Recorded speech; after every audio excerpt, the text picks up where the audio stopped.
Yeah, I'm ready. Okay, you guys ready? Okay, it's April 20th, 1995. This is the Smithsonian interview for Steve Jobs. Okay, I'd like to begin, Steve, with some background biographical information. Tell us about when you were born, where, your parents, your family, Sure. childhood memories. I was born in San Francisco, California, USA, planet Earth, on February 24th, 1955.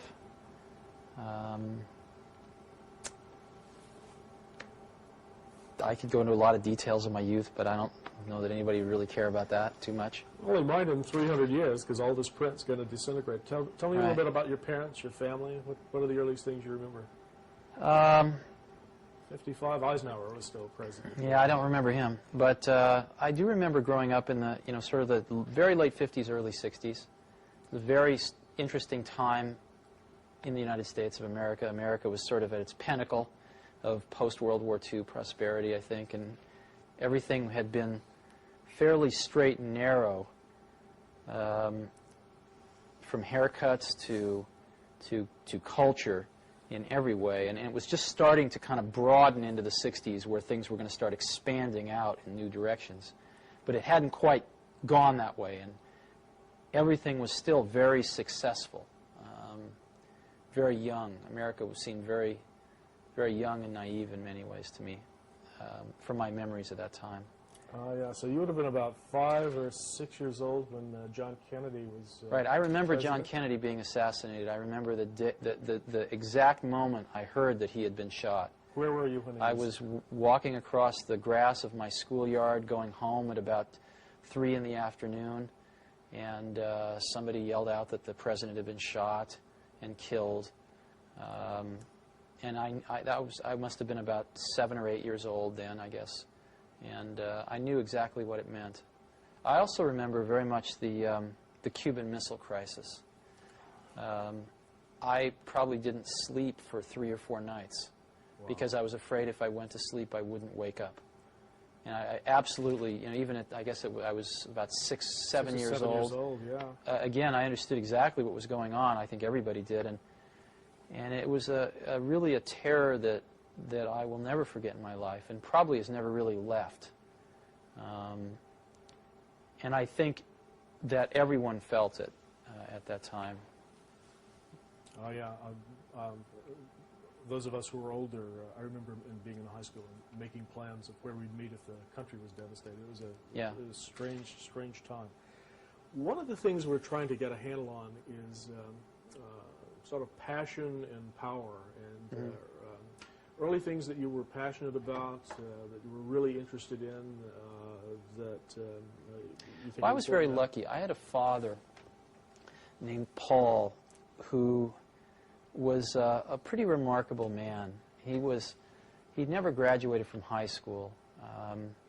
He joined the Coast Guard in World War II and ferried troops around the world for General Patton, I guess.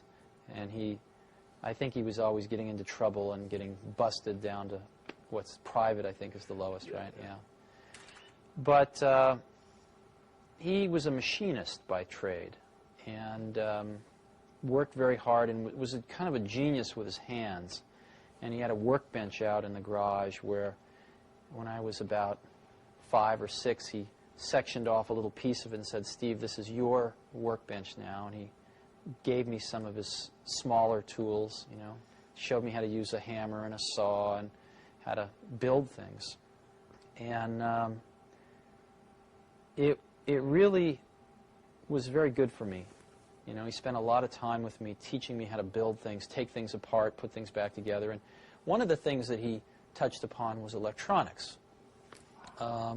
He did not have a deep understanding of electronics himself, but he'd encountered electronics a lot in automobiles and other things that he would fix. So he showed me the rudiments of electronics, and I got very interested in that. And then I grew up in Silicon Valley. My parents moved from San Francisco to Mountain View when I was 5. My dad had gotten transferred. And that was right in the heart of Silicon Valley. So there were engineers kind of all around, and Silicon Valley at that time was still orchards for the most part. I mean, it was apricot orchards and prune orchards, and it was really paradise. I remember there not being, I remember almost every day the air being crystal clear, where you could see from one end of the valley to the other. And this was when you were 6, 7, Yeah. 8 years old at Right, this time. exactly. Uh-huh. And it was really the most wonderful place in the world to grow up. And there was a man that moved in down the street, maybe about 6 or 7 houses down the block, who was new in the neighborhood with his wife. And it turned out he was an engineer at Hewlett-Packard, and he was a ham radio operator and really into electronics. And what he did to get to know the kids on the block was a rather strange thing. He put out a carbon microphone and a battery and a speaker on his driveway where you could talk into the microphone and your voice would get amplified on the speaker. It's kind of a strange thing to do when you move into a neighborhood, but that's what he did. This is great. And I, of course, started messing around with this, and I'd always been taught that you needed an amplifier to amplify the voice of a microphone for it to come out of a speaker. Oh, yeah. My father had taught me that, so I went home and proudly announced to my father that he was all wrong and that this man up the block was amplifying voice with just a battery. My father told me I didn't know what I was talking about. We got into a very large argument about this, so I dragged him down and showed him this, and he himself was a little befuddled. And I got to know this man whose name was Larry Lang, and he taught me a lot of electronics, too. He was great. And he used to build, you know, Heathkits, which they don't really have anymore. But Heathkits were really great.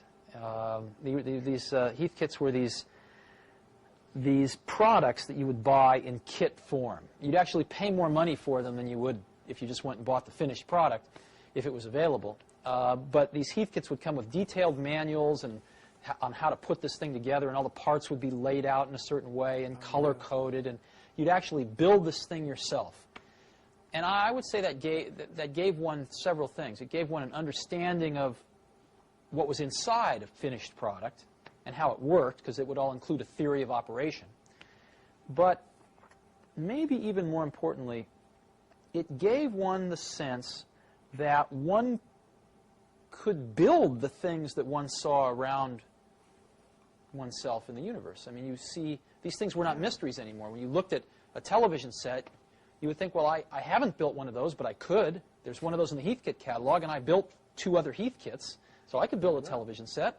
I could build, you know, things became much more clear that they were the results of human creation, not these magical things that just appeared in one's environment and one had no knowledge of their interiors.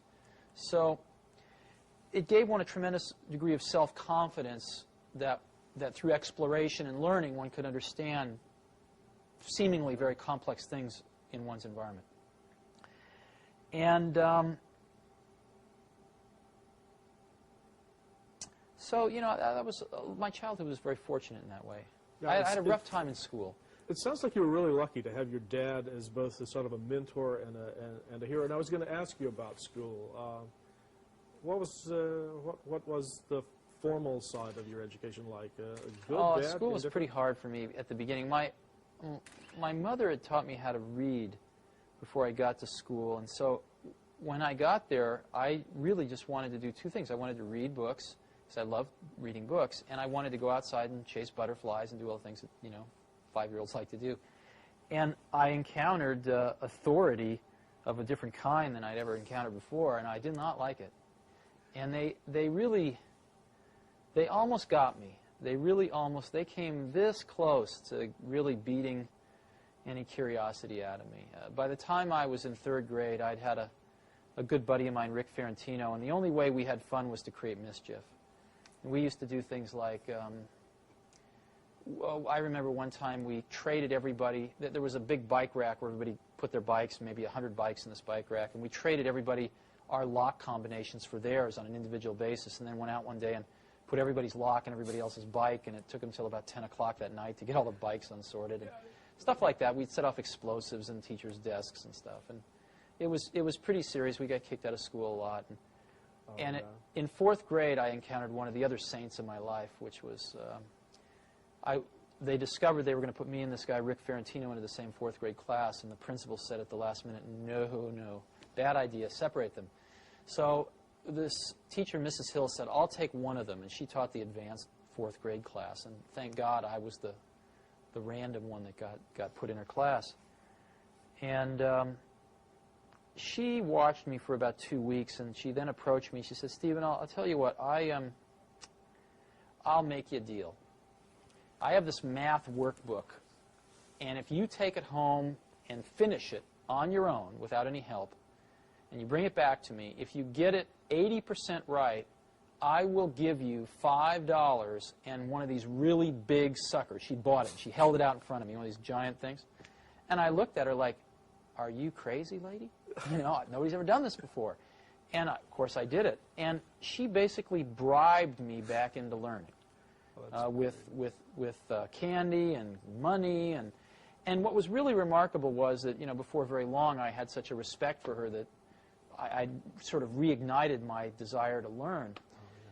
And she was remarkable. She got me kits for making cameras. You know, I ground my own lens and made a camera, and it was really quite wonderful. And I think I probably learned more academically that 1 year than I've ever learned in my life. And it created problems, though, because when I got out of 4th grade, they tested me and they decided to put me in high school. And my parents said no, thank God. They said he can skip 1 grade, but that's all. But not to high school. But not to high school. No way, no how. Oh, that's good. And I found skipping 1 grade, you know, to be very troublesome in many ways. That was plenty enough. And but it did create some problems. I'm going to get myself a little out of order here, but this seems like such a good place to talk about it. Is your experience in that 4th grade class, and do you think that had a major impact on your own interest in education? I mean, if there's anyone in the computer industry that's associated with computers and education, it's got to be you and Apple. I'm sure it did, but you know,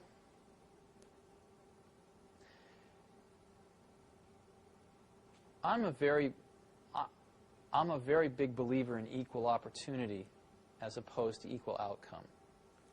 I don't believe in equal outcome because, unfortunately, life's not like that, and it'd be a pretty boring place if it was.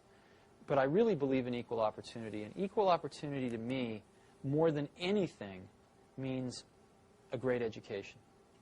Probably, you know, the second, maybe even more important is a great family life, but I don't know how to do that. I don't think anybody knows how to do that. But it pains me because we do know how to provide a great education. We really do.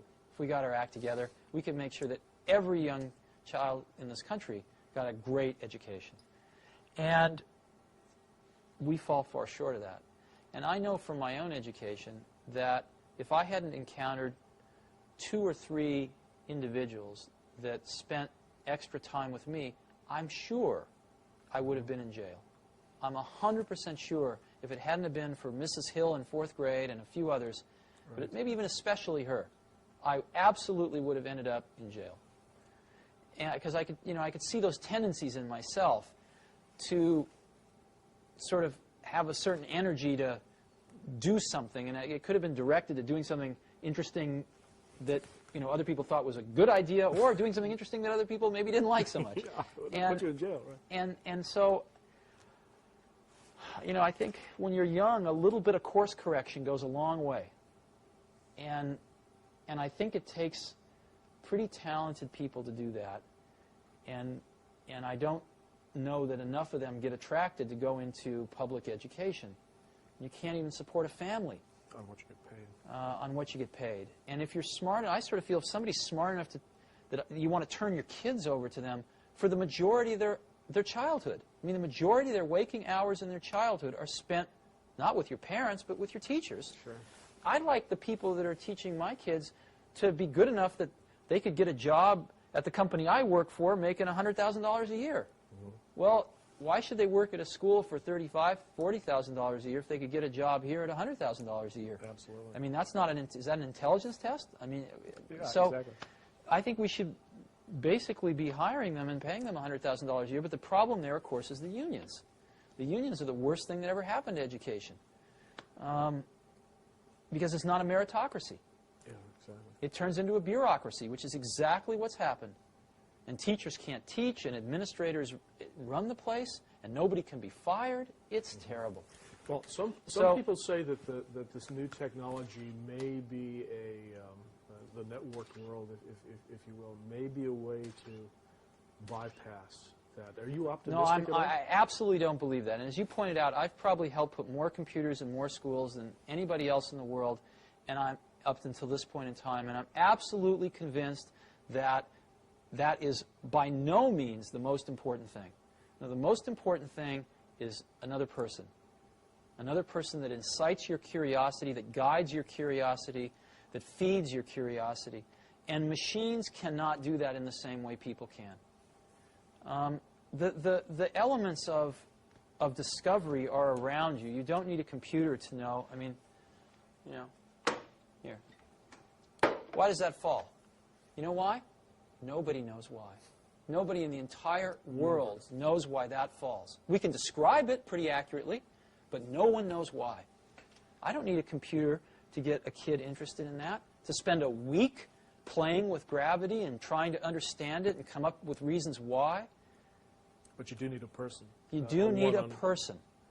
And so, especially with computers the way they are now, computers are very reactive. But they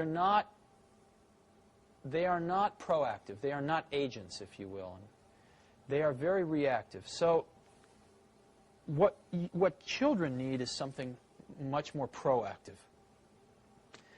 And they need a guide. They don't need an assistant.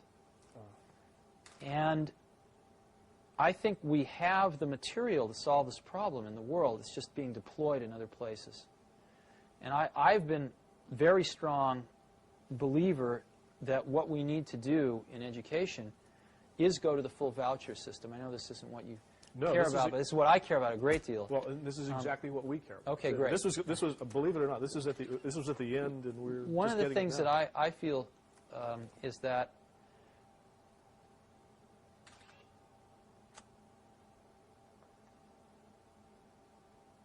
right now, you know, if you ask who are the customers of education, the customers of education are the society at large, employers that hire people, right, things like that. But ultimately, I think the customers are the parents, not even the students, but the parents. And the problem that we have in this country is that the customers went away. The customers stopped paying attention to their schools for the most part. And gave their kids to the... Well, what happened was that mothers started working. And they didn't have time to spend at PTA meetings and watching their kids' school. Schools became much more institutionalized. And parents spent less and less and less time involved in their kids' education. And what happens when a customer goes away and a monopoly gets control, which is what's happened in our country, is that the service level almost always goes down. I remember seeing a bumper sticker when the telephone company was all one, AT&T, the Bell system. I remember seeing a bumper sticker with the Bell logo on it, and it said, "We don't care. We don't have to." You know? And that's what a monopoly is. Sure. That's what IBM was in their day, and that's certainly what the public school system is. They don't have to care. Now, it turns out, let's go through some economics. The most expensive thing most people buy in their lives is a house. Second most expensive thing is a car, usually. And a car costs, average car is approximately about $20,000 now, $16,000, $20,000. And an average car lasts about, what, 8 years? Right? You buy another one? Yeah. So approximately, $2,000 a year, right, for an 8-year commitment. Well, your child goes to school, right, approximately 8 years in K through 8, right? Right. You don't like to switch schools. It's about an 8-year commitment. What does the state of California spend per pupil per year? I have no idea. In a public school? I have no idea. What they spend per year per pupil is about $4,400. Wow. Okay? Over twice as much as a car. Now, it turns out that when you go to buy a car, you have a lot of information available to you to make a choice, and you have a lot of choices. Oh, yeah. I mean, General Motors and Ford and Toyota and Chrysler and Nissan, they are advertising at me like crazy. I can't get through a day without seeing 5 car ads. And they seem to be able to make these cars efficiently enough that they can afford to take some of my money and advertise to other people with it. Yeah. So that everybody knows all about these cars. And they keep getting better and better and better each year because there's a lot of competition. And there's a warranty. And there's a warranty, that's right. But in schools, since people don't feel like they're spending their own money, they feel like it's free, right? No one does any comparison shopping. Matter of fact, if you want to put your kid in a private school, you can't take the $4,400 a year out of the public school and use it. You have to come up with, you know, $5,000 or $6,000 of your own, or even $4,400 of your own money. Sure. Or more. I believe very strongly that if the country gave each parent a voucher, a check for $4,400 that they could only spend at any accredited school, that several things would happen. Number one, schools would start marketing themselves like crazy to parents to get students. Secondly, I think you see a lot of new schools starting. I've suggested as an example, if you go to Stanford Business School, they have a public policy track. They could start a school administrator track. So you could get a bunch of people coming out of college, tying up with somebody who just got out of business school. They could be starting their own schools. Sure. You could have 25-year-old kids out of college, very idealistic, full of energy. Instead of starting a Silicon Valley company, they'd start a school. And I believe they would do far better than many of our public school teachers do. The third thing you'd see is I believe that you would see the quality of schools, again, just like in a competitive market, start to rise. Some schools would go broke. A lot of the public schools would go broke.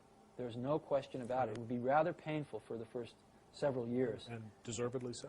But I think far less painful than the kids going through the system as it is right now. And some people, the biggest complaint is, of course, that schools would pick off all the good kids and all the bad kids would be left to wallow together in either a private school or the remnants of the public school. To me, that's like saying, well, all the car manufacturers are going to make BMWs and Mercedeses, and nobody's going to make a $10,000 car. Well, I think the most hotly competitive market right now is the $10,000 car area. You've got all the Japanese playing in it. You've got General Motors that spent $5 billion subsidizing Saturn so far so that they can compete in that market. You've got Ford, which has just introduced 2 new cars in that market. You've got Chrysler with the Neon. Yeah. So you're spending $32,000 and you're getting a $500 used car in some cases. The market competition model seems to indicate that where there is a need, there is a lot of providers willing to tailor their products to fit that need, and a lot of competition which keeps forcing them to get better and better. So I think the problems we've got, I used to think when I was in my 20s that technology was the solution to most of the world's problems. And unfortunately, it ain't so. It's sort of, I'll give you an analogy. A lot of times we think, why is television programming so bad? Why are television shows so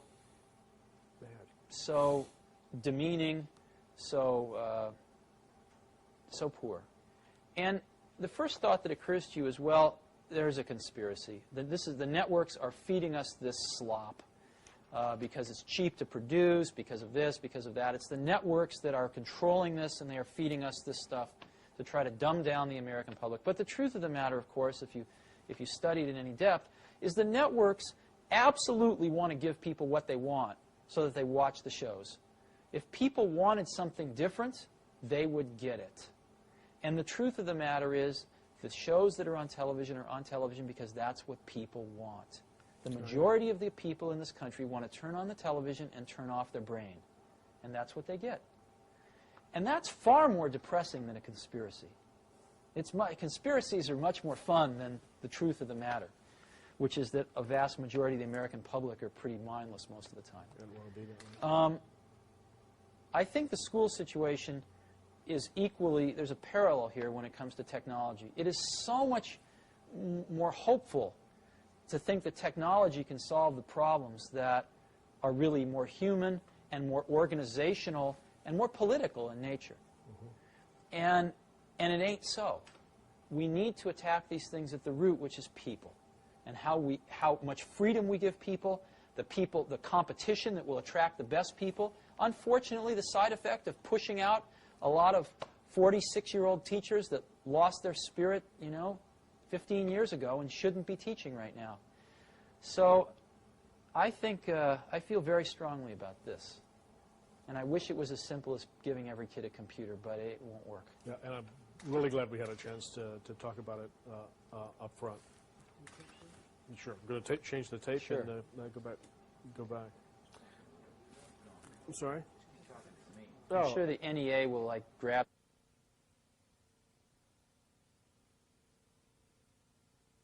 I wanted to make sure that we got covered. And one of the things was about the books about your life and career.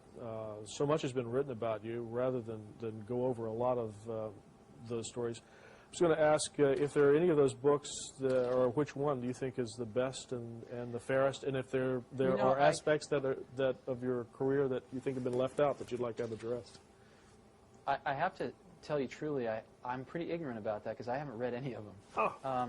I skimmed one time, and the first page, I skimmed one, maybe read about 10% of it, and I read the first page of another, and it got my birthday wrong by a year. And I thought, well, if they can't even get this right, then this is probably not worth reading. The one that I skimmed, I don't remember which one it was, but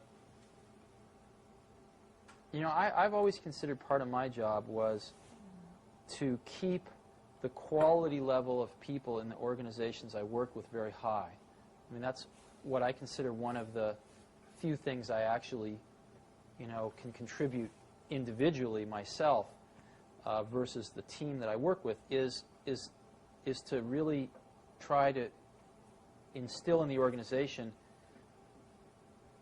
the goal of having only A players. Because in the field that I'm in, like in a lot of fields, the difference between maybe the worst taxi cab driver and the best taxi cab driver to get you across town Manhattan might be 2 to 1. Best one will get you there in 15 minutes. The worst one will get you there in half an hour. Or the best cook and the worst cook. Maybe it's 3 to 1. Sure. Pick something like that. Most things in life, the best post person, the worst post person. In the field that I'm in, in software in particular, the difference between the best person and the worst person is about 100 to 1 or more. The difference between a good software person and a great software person is probably 50 to 1, 25 to 50 to 1. Huge dynamic range. And therefore, I have found, and not just in software, but in almost everything I've done, it really pays to go after the best people in the world. It's painful. It's very painful when you have some people that are not the best people in the world, and you have to get rid of them. To tell them. But I found that my job has sometimes been exactly that, to get rid of some of the people that didn't measure up. And I've always tried to do it in a humane way, but nonetheless, it has to be done, and it's not ever fun. Is that the hardest and most painful part of managing a company from your point of view? Oh, sure, of course. And so, but I've been, at times I've been pretty hard about it. And a lot of times people haven't wanted to leave, and I haven't given them any choices. So if somebody wanted to write a book about me, most of my friends would never talk to them, but they could go find, the handful of a few dozen people that I'd fired in my life that hated my guts. And that was certainly the case in this one book I skimmed. I mean, it was just, let's throw the darts at Steve. Oh, yeah. And, such is life. I mean, that's the sort of the world I've chosen to live in. And if I didn't like that part of it enough, I'd escape, and I haven't. So I'm willing to put up with that. But I certainly didn't find it very accurate. Okay, then this gives us a golden opportunity then to let you tell your own story for a while. And I've got a couple of questions I wanted to ask you about specifically about your experience at Apple. I mean, looking back at the years you were there, what, in your own view, were the accomplishments that you were most proud of? Are there a couple of Apple stories that you really like to tell? Oh, Apple was this incredible journey. I mean, we did some amazing things there. The thing that bound us together at Apple was not, it was the ability to make things that were going to change the world. That was very important to all of us. And we were all pretty young. The average age of the company was, you know, mid to late 20s. And we were, you know, hardly anybody had families, certainly at the beginning, and we all worked like maniacs. And the greatest joy was that we felt we were fashioning sort of collective works of art, much like, you know, 20th century physics or anything that, you know, something important that would last, that a lot of people contributed to. And we could actually then, after, you know, very few people could engineer these things, but then they could give them to more people who could, as an example, build an automated factory to build them, and then they could give them to even more people who could use them. And the amplification factor was very large. I mean, in doing the Macintosh as an example, there were a core group of less than 100 people that did the Mac, and yet Apple shipped well over 10 million of them. So, and of course, everybody's copied it. So if you look at what's really happened, it's in the, you know, hundreds of millions at this point in time. That's pretty large amplification, right? Yeah. You know, 1,000,000 to 1. And it's not often in your life that you get that opportunity to amplify your values 100 to 1, 1,000,000 to 1. And that's really what we were doing. I mean, if you look at what we did, what we tried to do was to say computation and how it relates to people is really at its infancy here. And we are in the right place at the right time to change the course of that vector a little bit. Yeah. And what's interesting is if you change the course of a vector near its origin, you know, by the time it gets a few miles out, it's way different. And we were very cognizant of this fact, really from almost the beginning at Apple, that we were, for some incredibly lucky reason, fortunate enough to be at the right place at the right time to do this. And so the contributions that we tried to make embodied values that were not only of technical excellence and innovation, which I think we did certainly our share of, but innovation in a more humanistic way. The things I'm most proud about of Apple are where those two things came together, as an example, in publishing. You know, the Macintosh basically revolutionized publishing and printing. And it was because of that typographic artistry coupled with the technical understanding and excellence to implement that electronically, those two things coming together. Things coming together where people didn't have to understand arcane computer commands to use the computer. So it was a combination of those two things that I am the most proud of. And it happened on the Apple II, and it happened on the Lisa, although there were other problems with the Lisa that caused it to be a market failure. And then it happened again big time with the Macintosh. You used an interesting word when you were describing what you were doing. You were talking about art, not engineering, That's and correct. not science. You want to talk about that for a minute? Sure. You know, I believe that the distinction between we generally use the word artist to mean visual artist of some sort. But I actually think there's really very little distinction between an artist of that type and a scientist or engineer of the highest caliber. And I've never had a distinction in my mind between those two types of people. They've just, to me, been people that pursue different paths, but basically kind of headed to the same goal, which is to express something of what they perceive to be the truth around them, so that others can see it, so that others can benefit by it. And the artistry is in the elegance of the solution, like chess playing or mathematics? No, I think the artistry is in having an insight into what one sees around them, generally putting things together in ways that no one else has, and finding a way to express that to other people who don't have that same insight, so that they can get some of the advantage of that insight that makes them feel a certain way or allows them to do a certain thing. And I think that certainly a lot of the folks on the Macintosh team were capable of doing that and did exactly that. And if you study these people a little bit more, what you'll find was, in this particular time, I don't know how it will be in 200 years, but certainly in the 70s and 80s, the best people in computers would have normally been poets and writers and musicians. I mean, almost all of them were musicians. A lot of them were poets on the side. And they went into computers because it was so compelling, because it was fresh and new, and it was a new medium of expression of their creative talents. And the feelings and the passion that people put into it were completely indistinguishable from a poet or a painter. Completely indistinguishable. And I think there was a tremendous amount of, a lot of the people also were fairly shy people, or maybe fairly inward people, who put a lot of their expression about how they felt about other people or the rest of humanity in general into their work that other people would use. A lot of people put a lot of love into these products and a lot of expression of their appreciation into these things. It's hard to explain. No, it's passion in the truest sense of the word. So it's, and I don't think this is becoming less true, unfortunately. The computer industry is at a very critical juncture where those people are clearly leaving the field now. What are they doing? Well, where are they going?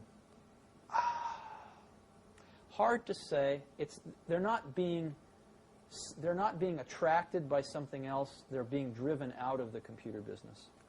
And they're being driven out of the computer business because the computer business is becoming a monopoly with Microsoft.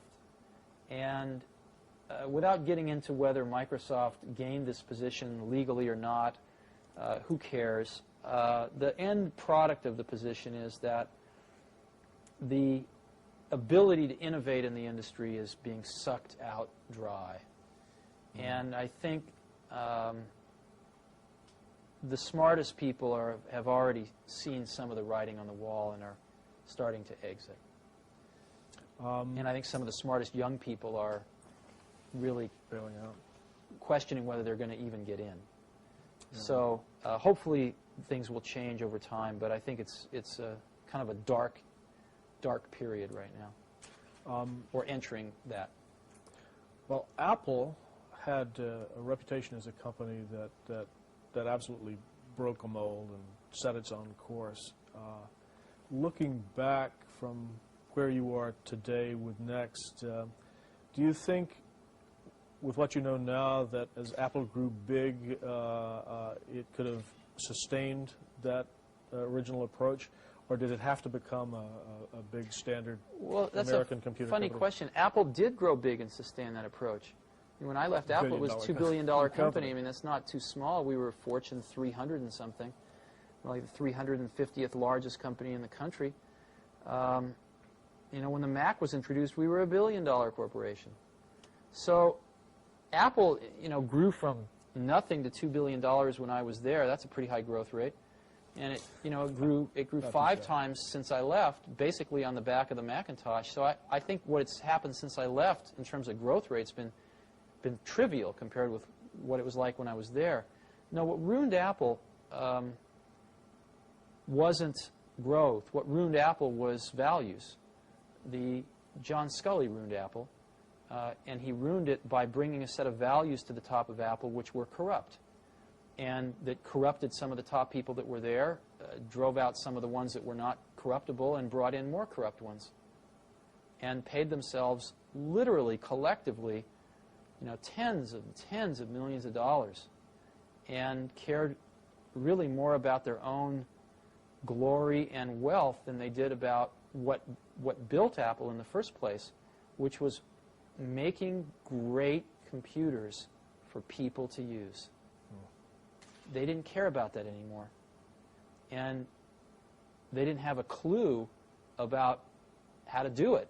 And they didn't take any time to find out, because that's not what they cared about. They cared about making a lot of money. And so they had this wonderful thing that a lot of very brilliant people made called the Macintosh, and they got very greedy.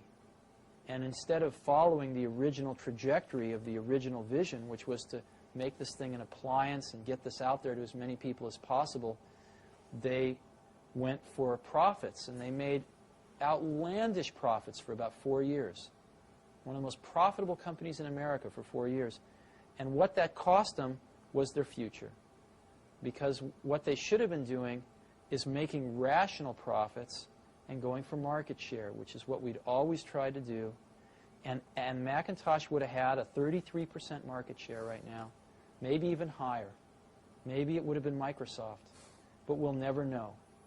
And now it's got a single-digit market share and falling. And there's no way to ever get that moment in time back. And the Macintosh will die in another few years. And it's really sad. And the problem is that the recipe for how to create the next Macintosh, no one at Apple has a clue, because no one running any part of Apple was there when the Macintosh was made, or any other product at Apple. They've just been living off that one thing now for over a decade. And the last attempt was the Newton, and you know what happened to that. So it's kind of tragic, but as unemotionally as I can be, that's what's happening. And unless somebody pulls a rabbit out of a hat, you know, these things, companies tend to have long glide slopes because of the installed bases. Sure. But Apple's just gliding down this glide slope, and they're losing market share every year. And things start to spiral once you get under a certain threshold. Developers no longer write applications for your computer, so you know, then it really starts to spiral down. Sure. Well, this obviously, I mean, there's obviously still a lot of emotional attachment to. Oh, sure. To Apple. I want Apple to live forever and keep shipping great products forever. And I mean, Apple could have been Apple was for a while like a Sony. It was the place that made the coolest stuff.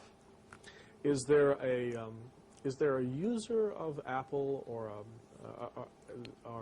oh, sure. or a story that you could tell that in your mind exemplifies what the company stood for and its values at its best? Sort of you know, what customers were using the Apple products when you were there? There were two kinds of customers. I mean, basically, Apple was sort of, there was the educational aspects of Apple, and then there was sort of the non-educational. On the non-educational side, you know, Apple was two things. One, it was the first lifestyle computers. I mean, Macintosh was the first lifestyle computer. But secondly, it's hard to remember how bad it was, you know, in early 80s, with IBM taking over the world with the PC, with DOS out there.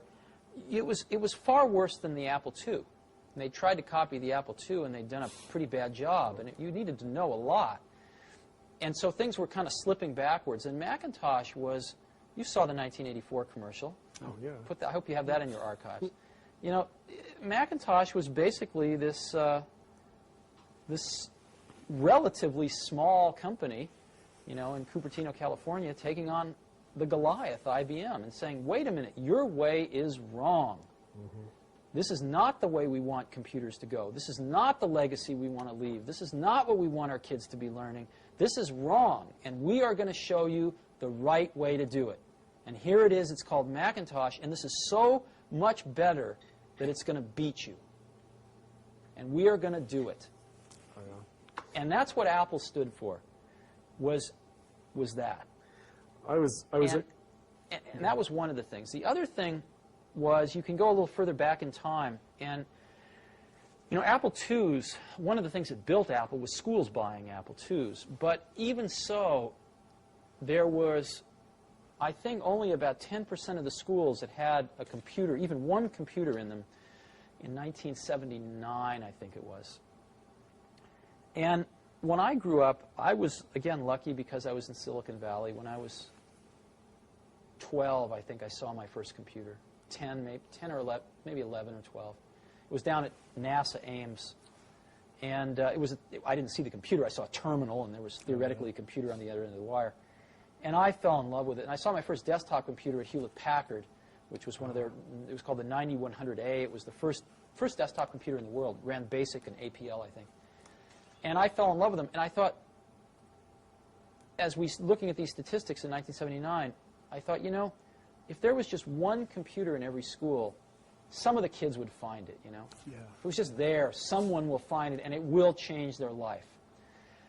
And we saw the rate at which this was happening and the rate at which the school bureaucracies were deciding to buy a computer per school. And it was so slow that we realized that a whole generation of kids was going to go through the school system before they even got their first computer. So we thought, the kids can't wait for this, basically. And we wanted to donate a computer to every school in America. It turns out there's about 100,000 schools in America, about 10,000 high schools, about 90,000 K through 8. And we couldn't afford that as a company. So we studied the law, and it turned out that there was a law already on the books, in a national law, that said if you donate a piece of scientific instrumentation or computer to a university for educational and research purposes, you can take an extra tax deduction for that. That basically means you don't make any money, you lose some, but you don't lose too much. You lose about 10%. And we thought if we could apply that law, if we could enhance that law a little bit to extend it down to K through 8 and remove the research requirements, so it just was educational, then we could give 100,000 computers away, one to each school in America, and it would cost our company $10 million. Which was a lot of money to us at that time, but it was a lot less than the $100 million it would cost us if we didn't have that. And we decided we were willing to do that. And we actually, it was the most incredible thing, one of the most incredible things I've ever done. We found our local representative, a guy named Pete Stark, over in, I think it was East Bay. And Pete and a few of us sat down and we wrote a bill. We literally drafted a bill to make these changes, and we committed. We said if this law changes, we will donate 100,000 computers at a cost of $10 million to us. And we called it the Kids Can't Wait bill. And Pete Stark introduced it in the House, and Senator Danforth introduced it in the Senate. And I refused to hire any lobbyists. And I went back to Washington myself, and I actually walked the halls of Congress for about 2 weeks. And it was the most incredible thing. I met probably 2/3 of the House and over half of the Senate myself and sat down and talked with them. And it was very interesting. I found the House members were routinely less intelligent than the Senate members. And they were much more knee-jerk to their constituency, which I found initially quite offensive. But I came to understand that maybe that's a really good idea. Maybe that's the way the framers wanted it. They weren't supposed to think too much. They were supposed to represent. Maybe the senators were supposed to think a little more. But it's a precursor of it was very interesting. Anyway, the bill passed the House with the largest favorable majority of any tax bill in the history of this country. Okay? Wow. What happened was, it was during Carter's lame duck session, and Bob Dole, who was then the Speaker of the House, killed it. He would not bring it to the floor. And we ran out of time. And so we would have had to have started the entire process over the next year. And I gave up. I said, this is crazy. However, fortunately, something unique happened. California thought this was such a good idea that they came to us and they said, you don't have to do a thing. We're going to pass a bill that says, since you operate in the state of California, pay California tax, we're going to pass this bill that says if the federal bill doesn't pass, then you get the tax break in California. You can do it in California, which there are 10,000 schools. So we did. Wow. We gave away 10,000 computers in the state of California. We got a whole bunch of the software companies, gave away a bunch of software. We trained teachers for free, and we monitored this thing over the next few years. It was phenomenal. It was really phenomenal. And one of my great experiences, but also one of my biggest regrets, was that we really tried to do this on the national level and got so close. Great stuff. And I don't think Bob Dole even knew what he was doing, but he really, unfortunately, screwed up here. Yeah. Major. Oh, that's a great story. That's a great but story. that was also part of what Apple was about. Now, on the business side, I was at the Washington Post when the Macintosh was introduced, Right. and the Washington Post was an IBM Big Blue shop, Right. and nobody was going to play with it. That's right. And the Macintosh infiltrated the Post. There was almost a guerrilla movement. And Right. it started with ad artists, and now the whole front end of the newspaper is being done on Macintosh Right. Apple machines. On the business side, was that fairly common? This Oh, sure. guerrilla Sure. cult movement on the Yeah, business see, side? we had no concept of how to sell to corporate America because none of us had ever come from there. I mean, it was like another planet to us. I mean, unfortunately, I've had to learn all that stuff now. And if I'd only known then what I know now, we could have done a lot better, but didn't know that stuff and didn't have any people that did. So our attempts to sell to corporate America were just bungled. And we ended up just selling to people that sort of were buying a product for its merit, not because of the company it came from. I mean, everybody was very hooked on Big Blue back then. Oh, yeah. And they bought IBM mindlessly, that famous phrase, you never get fired for buying IBM. But we, fortunately, were able to change a lot of that. And Apple, as you know, even I believe today, is a bigger supplier of personal computers than IBM. Great stories. Tell me about Next. What motivated you to establish Next, and what were the goals that you set out to accomplish when you set up this new company? Oh, that's complicated. We basically wanted to keep doing what we were doing at Apple, keep innovating, and we didn't see that was going to happen. And we made a mistake, which was to try to follow the same metaphor that we did at Apple, to make the whole widget. And the market was changing.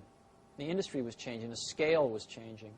And in the end, we knew we would sort of be the last company that made it or the first that didn't. You know, we were right on that edge. And we thought we'd be the last one that really made it, but we were wrong. We were the first one that didn't make it. And I think pretty much put an end to the companies that have ever tried to do that. And we certainly made our fair share of mistakes, but in the end, I think we should have took a little longer and realized that the world was changing and just go on to be a software company right off the bat. Right off the bat. But the machine got great reviews. Well, the machine was the best machine in the world. Listen, believe it or not, they're selling on the used market today for, in some cases, more than we sold them for originally. They're hard to find even today, and we haven't even made them for, 2 years, 2.5 years.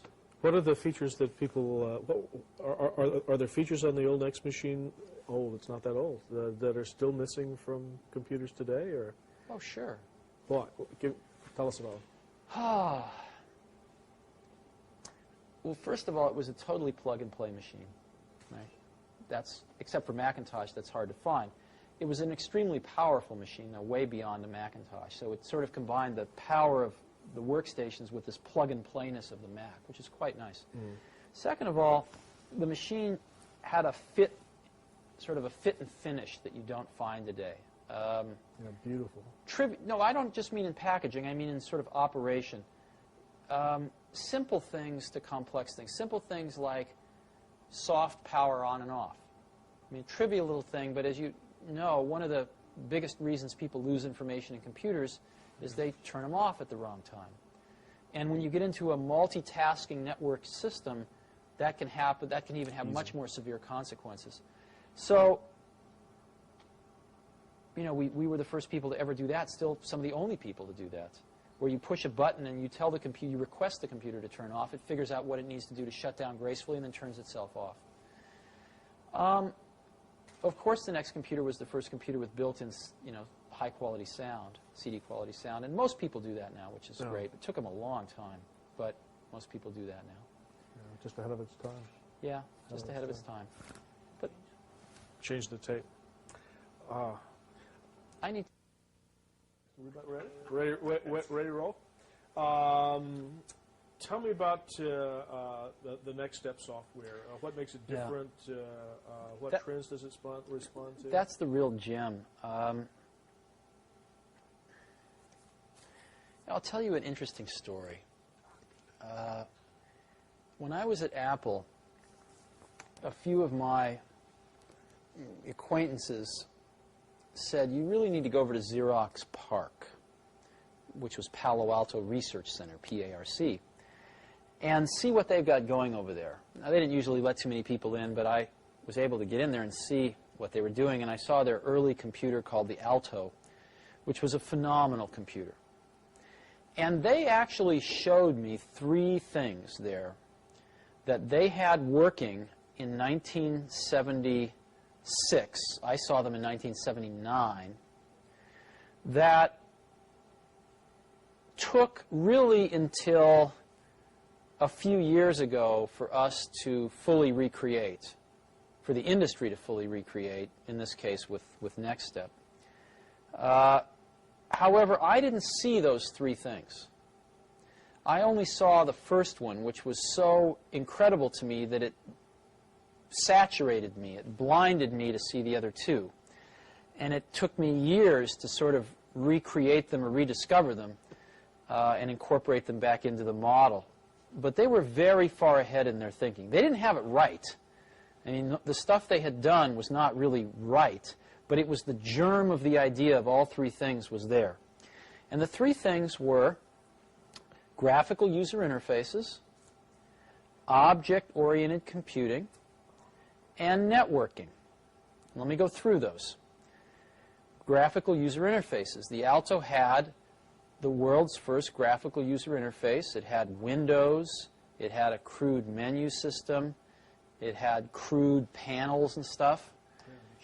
It didn't work right, but it basically was all there. Objects. They had Smalltalk running.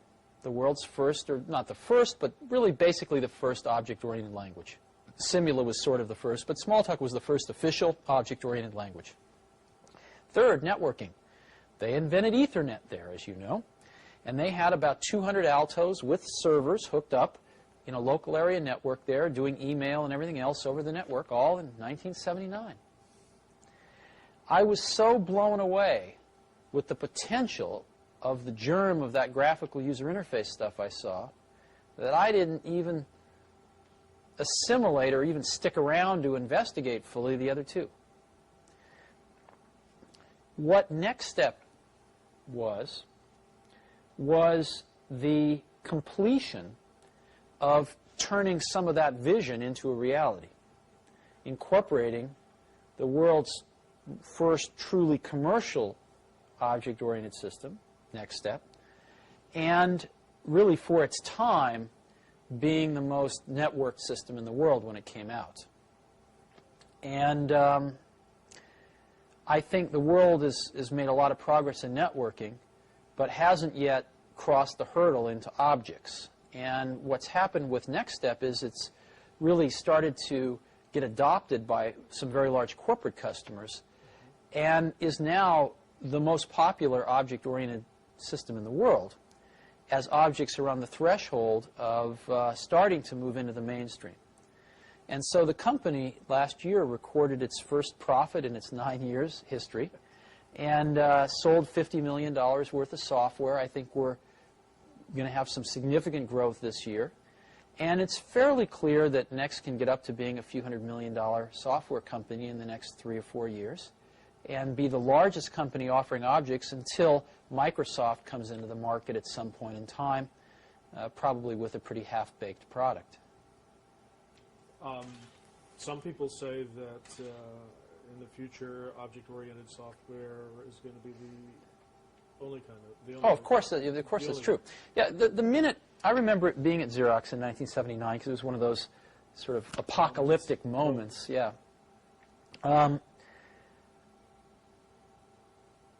I remember within 10 minutes of seeing the graphical user interface stuff, just knowing that every computer will work this way someday. I mean, it's so obvious once you saw it. It didn't require tremendous intellect. You just looked at it.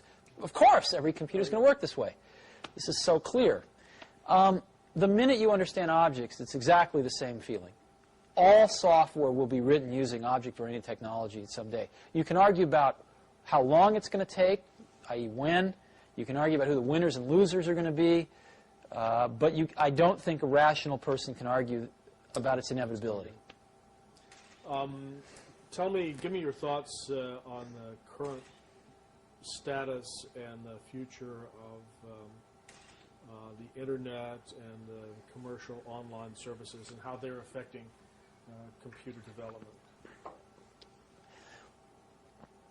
The Internet and the World Wide Web, because they've become one thing now, are clearly the most exciting thing going on in computing today. And they're exciting for 3 or 4 reasons. Number one, ultimately computers are turning into communications devices. I mean, ultimately we're spending more and more of the cycles of the computer to not only make it easy to use, but to make it easy to communicate. And the web is the missing piece of the puzzle, which really is going to power that vision much further forward. So it's very exciting in that way. Secondly, it's very exciting because it is going to destroy vast layers of our economy. And it is going to make available a presence in the marketplace for very small companies that is equal to very large companies. Let me give you an example. A small 3-person company in Phoenix, Arizona can have a web server that looks identical, if not better, than IBM's or than the Gaps or than anybody else, any large company. And they can gain access to this electronic distribution channel for free. They don't have to build buildings. They don't have to go sign up 1,000 distributors and have people to call on them, et cetera, et cetera. In essence, direct distribution from the manufacturer to the customer via the Internet, via the web, the direct contact, direct transactions, and then distribution via UPS or Federal Express, that's going to be cheaper than going through all these middlemen or building hundreds of stores around the country. It is going to radically change the way goods and services are discovered, sold, and delivered, not only in this country, but eventually in the world.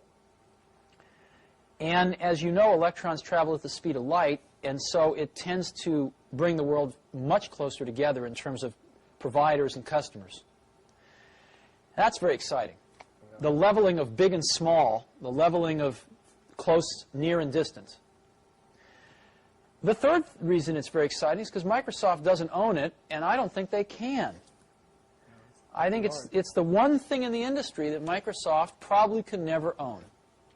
And I think one of the things that's essential is that the government continue to fund the Internet as a public trust, as a public facility, and remove any of these ridiculous notions of privatizing it that have been brought up. I don't think they're going to fly, thankfully. The Internet costs the U.S. government about $50 to $75 million a year. This is peanuts for what it's doing right now. And even if that cost someday escalated to, $500 million a year, which of course you could build the whole Internet each year for that from scratch if you had to. You could replace all the equipment, etc. That would be an extraordinarily small price to pay for keeping it from getting into the hands of any one company, and thereby starting to destroy or control the innovation that could take place around the Internet. It's the one last bright spot of hope in the computer industry for some serious innovation to happen at a rapid pace. And what's also great about it is, again, the U.S. is in the forefront here. Sure.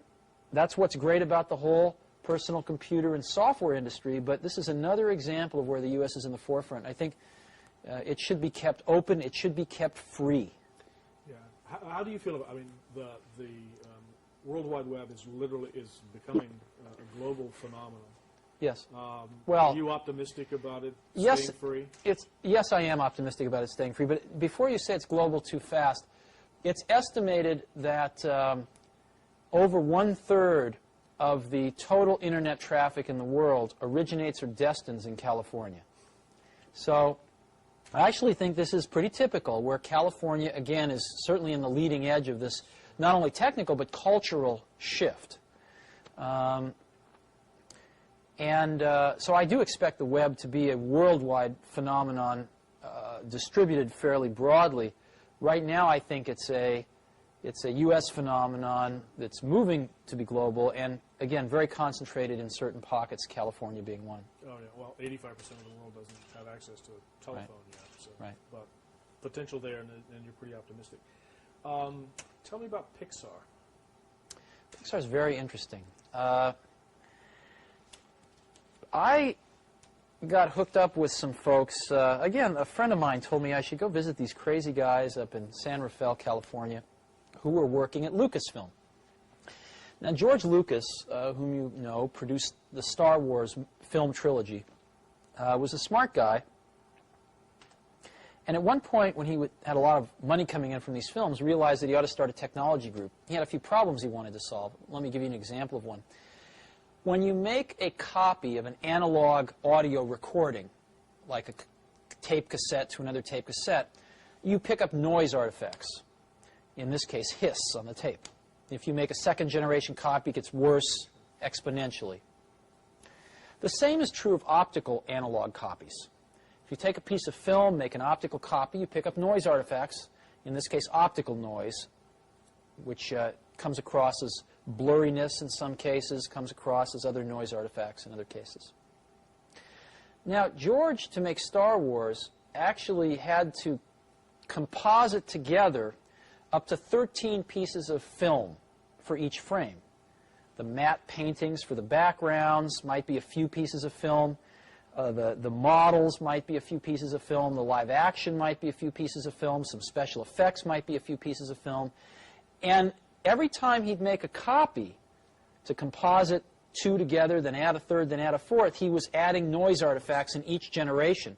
And if you go buy a Laserdisc of any of the Star Wars movies and you stop it on some of the frames, they are really grungy, incredibly noisy, very bad quality. George, being the perfectionist he was, who figured out how to do this at all, said, I'd like to do it perfectly. I'd like to do it digitally, and nobody had ever done that before. So he hired some very smart people, and they figured out how to do it for him, digitally with no noise artifacts. Software, and they actually built some specialized hardware at the time. George, at some point, decided that this was costing him several $1 million a year and decided he didn't want to fund it anymore. So I bought this group from George Lucas, and I incorporated it as Pixar, and we set about basically revolutionizing high-end computer graphics. If you look at the 10 most important revolutions in high-end computer graphics, in the last 10 years, 8 of them have come out of Pixar. All of the software that was used to make Terminator, as an example, to actually construct the images you saw on the screen, or Jurassic Park with all the dinosaurs, was Pixar software. Industrial Light and Magic uses it as the basis for all of their stuff. But Pixar had another vision than to do special effects. Pixar's vision was to tell stories, to make real films. And so our vision was to make the world's first animated feature film that was completely computer synthetic. Sets, characters, everything. And after 10 years, we have done exactly that. We have developed the tools, which are all proprietary, to do this, to manage the production of this thing, as well as the drawing of this thing and the computer synthetic drawing. And we are finishing up making the world's first computer animated feature film. Pixar has written it, directed it, producing it, and the Walt Disney Corporation is distributing it. And it's coming out this year as Walt Disney's Christmas picture. It's coming out November 11th, I believe, and it's called Toy Story. And you will hear a lot about it because I think it's going to be the most successful film of this year. Fantastic. It's phenomenal. Tom Hanks is the main character's voice. Tim Allen is the second main character. Randy Newman's doing the music for it. And it's just phenomenal. Oh, yeah. Since this is going to be embargoed for a while, can you tell me a little bit about the story? Or? Yeah, but there's no purpose. In 300 years, they'll have seen it already. So that's true. I'm losing my sense of myself. We've got a couple of more serious questions, and then I'd like to just give you a chance to say anything else that you wanted to add. But just back on Pixar again for a minute, though. There's a lot of hoopla now about sort of Hollywood and Silicon Valley converging, where they call it Sillywood, I think. Pixar really is going to be the first digital studio in the whole world, and really combines art and technology together in, again, a very wonderful way. Pixar's got, by far and away, the best computer graphics talent in the entire world, and it now has the best animation and artistic talent in the whole world to do these kinds of films. We have the second largest group of animators in the world now outside of Disney. We think the most talented in the world, working side by side with these computer scientists, the best graphics people in the world. And there's really no one else in the world that could do this. It's really phenomenal. I think we're probably close to 10 years ahead of anybody else. Sounds really exciting. Well, the question I was going to ask, and you've partially answered it, was about startup companies. As I look around the facility here and in your literature, there are alliances written all over the walls. I mean, literally, Sun, Sure. Art. I mean, you're aligned with the Hewlett-Packard and Sun and Oracle and Digital and all the systems integrators. Communications companies and information technology companies are merging and becoming one. Do you think that it will ever be possible for a new major startup company to develop if they're going to focus on major applications or software ever again? Will there ever be another? Yeah, I think yes. Intellectually, sometimes one would say in despair no, but I think yes. And the reason is because it's not, technology keeps on advancing, so there are opportunities, but the thing that makes it possible is that human minds settle into fixed ways of looking at the world. And that's always been true, and it's probably always going to be true. And I think, I've always felt that death is the greatest invention of life. I'm sure that life evolved without death at first, and found that without death, life didn't work very well, because it didn't make room for the young who didn't know how the world was 50 years ago, who didn't know how the world was 20 years ago, but who saw it as it is today without any preconceptions, and saw and dreamed how it could be based on that, who were not satisfied based on the accomplishments of the last 30 years, but who were dissatisfied because the current state didn't live up to their ideals.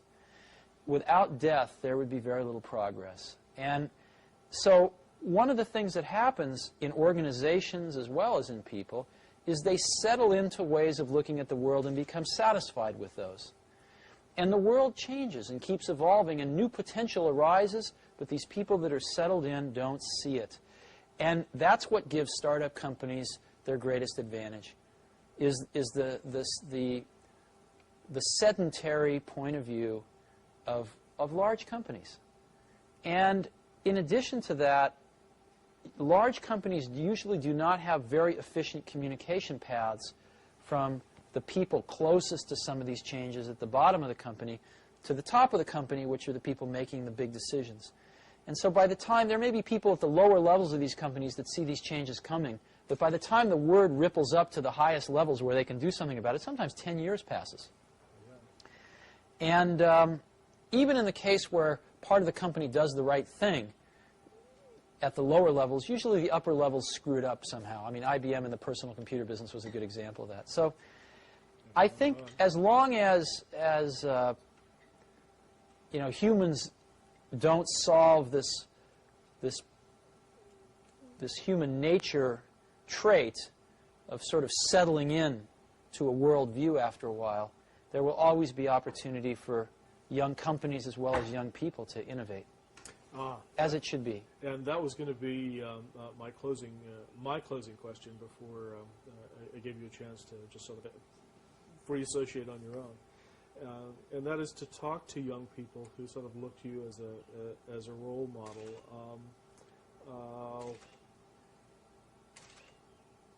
Opportunities for innovation you think are still possible.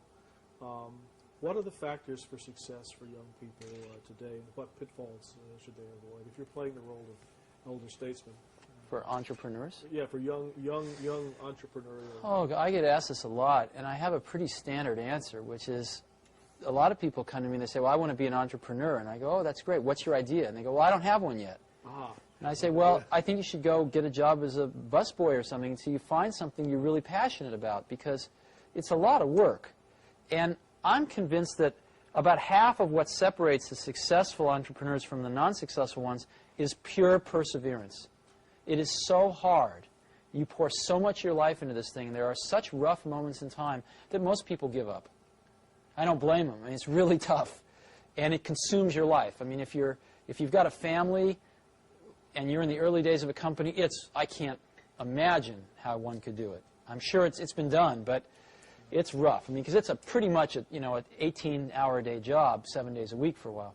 So unless you have a lot of passion about this, you're going to not survive. You're going to give it up. So you got to have an idea or a problem or a wrong that you want to right that you're passionate about. Otherwise, you're not going to have the perseverance to stick it through. And I think that's half the battle right there. Well, I lied, because your talking made me think of the other side of that. We talked about the passion side. What would you say? There's passion and there's power. What would you say about the responsibilities of power once you've achieved a certain level of success?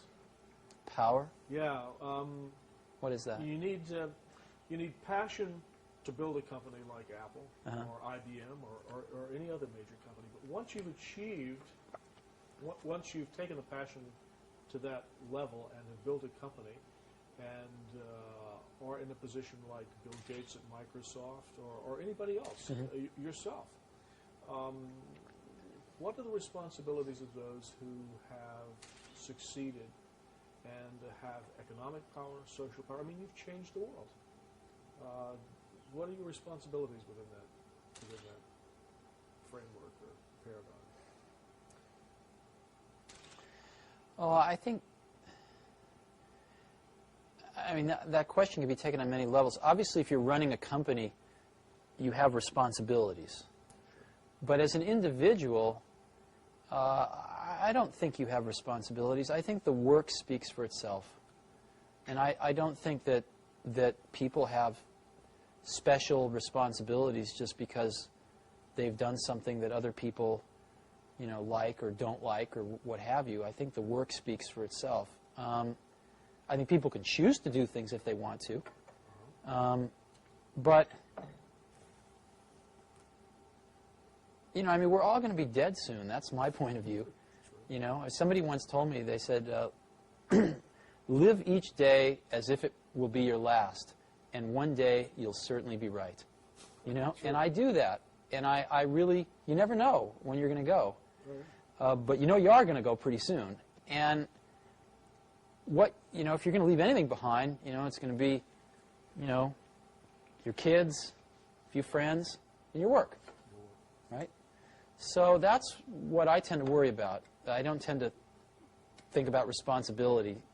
Matter of fact, I tend to like to, on occasion, pretend I don't have any responsibilities. And I try to remember the last day when I didn't have anything to do and I had nothing to do the following day that I had to do. I had no responsibilities, and it was, decades ago. So I have to pretend when I want to feel that way. So I don't think in those terms. I think you have a responsibility to do really good stuff and get it out there for people to use and let them build on the shoulders of it and keep making better stuff. So the responsibilities to yourself and to your own standards and... Well, in our business, one person can't do anything anymore, but you create a team of people around you, and you have a responsibility of integrity of the work to that team. Everybody does, and you try to turn out the best work you can. Any final comments or thoughts, either for the record or off the record?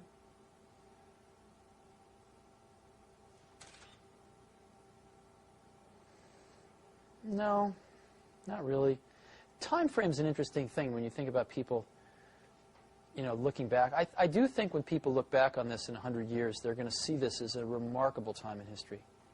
It's incredibly, and especially this area, believe it or not. I mean, I think when you look at the innovation that's come out of this area, just this Bay Area, Silicon Valley and the whole San Francisco, Berkeley Bay Area, you've got the invention of the integrated circuit, the invention of the microprocessor, the invention of semiconductor memory, right? Certainly the invention of the modern hard disk drive, the invention of the floppy disk drive. The invention of the modern floppy disk drive. Those were invented at IBM, the hard disk and the floppy disk. But the commercialization of those things. The invention of the personal computer. The invention of genetic engineering. The invention of object-oriented technology. The invention of graphical user interfaces at PARC, followed by Apple. The invention of networking. All that happened in this Bay Area. Isn't that incredible? Yeah. Why do you think it happened? Why here? Why here? This place, this 2 or 3 reasons. This place is a remarkable place, actually. I mean, you have to go back a little bit in history. I mean, this is where the beatnik era happened, San Francisco. That's a pretty interesting thing. This is where the hippie movement happened. This is the only place in America where rock and roll really happened, right? It's all the bands. I mean, most of the bands in this country, outside of Bob Dylan in the 60s, I mean, they all came out of here. Everything from Joan Baez to, Jefferson Airplane to the Grateful Dead. I mean, everything came out of here. Janis Joplin, Jimi Hendrix. Everybody. Why is that? That's a little strange when you think about it. And then you've also had Stanford and Berkeley, 2 awesome universities, drawing smart people from all over the world and depositing them in this clean, sunny, nice place where there's a whole bunch of other smart people and pretty good food. All right? And, at times a lot of drugs and a lot of fun things to do. So they stayed. And so there's a lot of human capital pouring in here, right? A lot of human capital. Really smart people. The average, people seem pretty bright here relative to the rest of the country, and people seem pretty open-minded here relative to the rest of the country. And I think it's just a very unique place. And I think it's got the track record to prove it. So that tends to attract more people, too. And I give a lot of credit to the universities. Probably the most credit of anything to Stanford and Berkeley, UC Cal. Yeah. That's great. Thanks. Well, I cannot tell you how much we appreciate this. Sure, I hope it's helpful. Oh, and it will be. We'll give you a copy of this. And one. Well, I just did David Packard yesterday, and